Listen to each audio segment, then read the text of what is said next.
जलसे किए, और जब तक आप जुलूस और जलसे करते रहे, एक पॉलिटिकल एक्टिविटी आपको किसी ने नहीं रोका। जब आप हुकूमत से निकले हैं, आप उस दिन से जलसे कर रहे हैं, आपको किसी ने नहीं रोका। जिस दिन आपने 9 मई को अपने ही मुल्क पे हमला किया, उसके बाद किसी ने आपके ऊपर एतबार नहीं किया।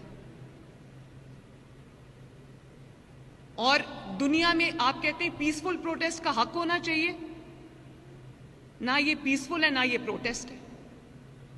क्योंकि जब पीसफुल प्रोटेस्ट होता है तो लोग आराम से बैठ के अपनी बात करते हैं, अपनी बात अरबाब इख्तियार तक पहुंचाते हैं।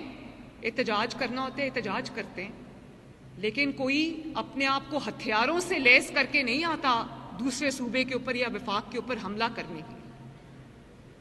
मैं अभी 2-3 दिन पहले CMH पिंडी गई, जो 24 तारीख के जो बलवे हुए थे, मैं उसको एहतजाज नहीं कहूँगी, वो बलवे थे, वो अटैक था फेडरेशन के ऊपर, फेडरल गवर्नमेंट के ऊपर, पंजाब के ऊपर।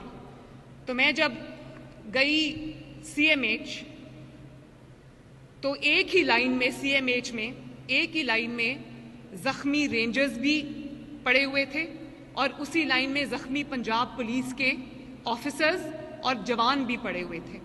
मैं आपको ऑनेस्टली बता रही हूँ, ऑन ओथ ये बात मैं करती हूँ कि जो कुछ मैं, क्योंकि मुझे मिनट टू मिनट रिपोर्ट आती है, जो कुछ मैं पंजाब पुलिस के IG साहब से सुन चुकी थी, अपनी गवर्नमेंट से, अपनी एडमिनिस्ट्रेशन से सुन चुकी थी, वो कम था।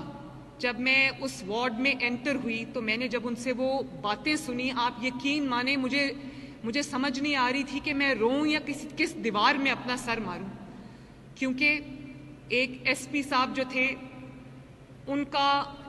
पहले मैं उनके पास गई तो उनके सर पे पट्टियां बंधी हुई थी, उनकी आंख जो थी वो ज़ाया होने के करीब थी, पूरी आंख में ब्लीडिंग थी। तो मैंने उनको पूछा, SP साहब क्या हुआ आपको? तो कहने लगे कि इन्होंने मुझे घेर लिया